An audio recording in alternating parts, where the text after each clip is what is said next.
Institute of chartered accountant पक्षरु 3 दिनिया जातीय CA सम्मेलनी सोआ प्रेक्षालय रे आज ठारू आरंभ होईची सम्मेलनी एथिरे 1500 रु अधिक चार्टर्ड अकाउंटेंट जोग दैछंती।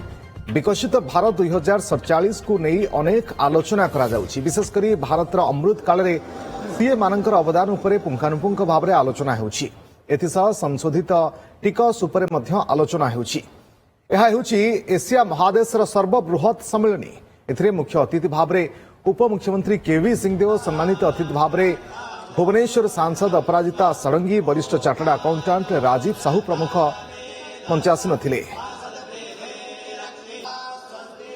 टैक्सेशन, अकाउंटिंग, ऑडिटिंग एवं अन्यान्य subject of public interest and accounting interest एगुड़ी को डिस्कशन हम।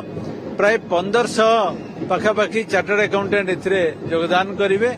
एटा चार्टर्ड अकाउंटेंट मानकर सबुठु बड़ फंक्शन एई देशर ईस्टर्न इंडिया रे।